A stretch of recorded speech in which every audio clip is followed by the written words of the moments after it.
tadi berkaitan dengan sosial pada bacaan kita insya-Allah pada buku ini. Ada soalan pada terima kasih. Masya boleh kata tapi itu tak terbukti pada bukunya. Saya cuba hantar kepada tuan berkaitan dengan kuliah saya kesihatan. Ada dan huruf yang pertengahan suara pada 5 huruf. Huruf syidah ada 2, huruf al-qalah 5, baik juga huruf dan huruf akal. Kata huruf hamzah dan kata. Dan pada huruf suara yang pertengahan iaitu ada 5, lam, nun, ain, mim, ra. Ingat kot. Dan yang kita dah belajar berkaitan dengan inhiraf dengan di. Inhiraf dengan di kita dah apa dia? Saya cuma nak hantar sikit. Hantar kepada tuan yang tadi itu. Okey.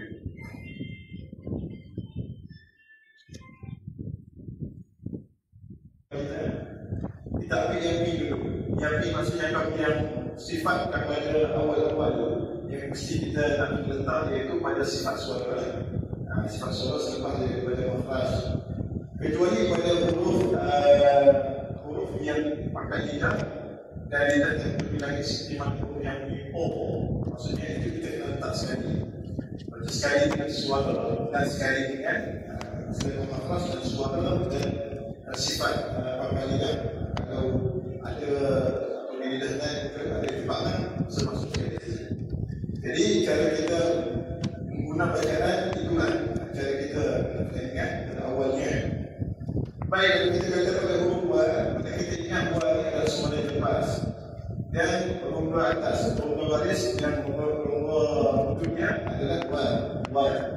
Baik. Jadi lepas, maksudnya apabila lepas nafas yang tertahan. Nafas yang tertahan. Lepas suara, sebagai dua, tidak ada sangkut. Dua. Dan kalau adalah sifat pada lam iaitu pertengahan suara kita kena sangkut dia dekat dan kita lepaskan pada muka gitu. Dan nukta dalam huruf syidah ta tahan dan bunyi roma baris ta dan bunyi roma baris pada waw bunyinya o i ولا تكن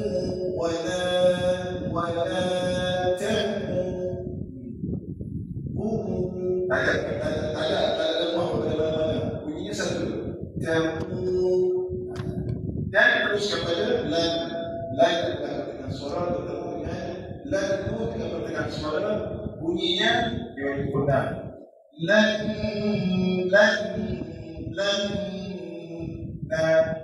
dan huruf na adalah dengan suara na. Wala taqulanna li dan li adalah dengan suara dan syai lepas. Di sini adalah bacanya syai. Alif adalah dalil tiada. Ya adalah ya li syai li adalah ya yang kita ketahui. Dan hamzah adalah syidah yang menerima baris tanwin. Yang tanwin ini adalah tanwin sama, bermaksudnya tanwin ini hak kepada izhar, tidak ada pada hak yang lain. Bunyinya itu dia. Syidah dan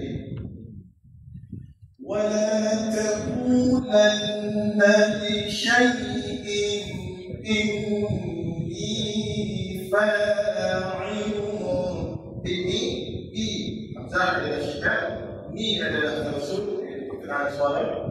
In bagi benar. Inni fa'ilun in falwas, huruf lepas fa wa khawat dan ada hamas fa dan ai adalah huruf pertengahan bunyi yang baris bawah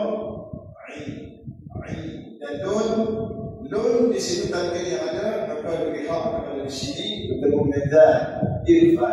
Jadi asalnya lun dengan nun, tetapi nun itu dah dirifatkan. Maksudnya hukum tanwin ini yang adalah tempat. Kalau tanwin nun ada pada tanwin itulah nun. Jadi bunyinya lon asalnya jadi gitu. Jadi bertemu dengan za meletakkan baris atas dengan a dan za dengan huruf yang depan. Sebenarnya inni fa'ilun dzalik dan huruf adalah bunyinya di pada baris dan lam itu adalah penggunaan suara dan ka adalah syiddah. Dzalika lika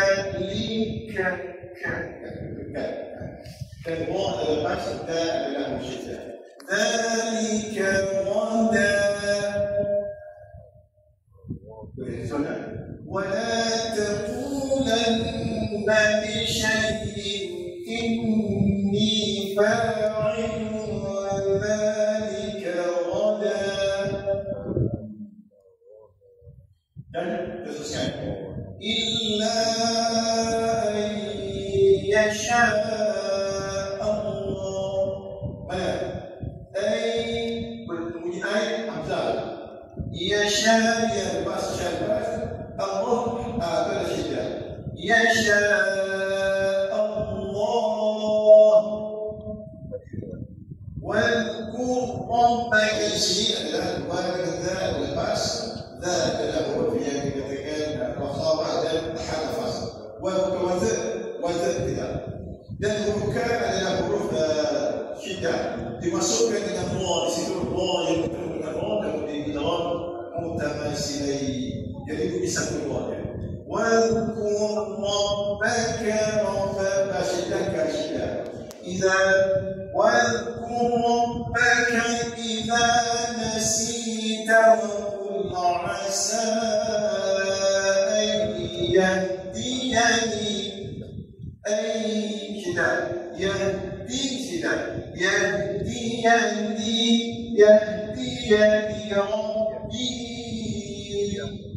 ربي أقرب من هذا رشدا.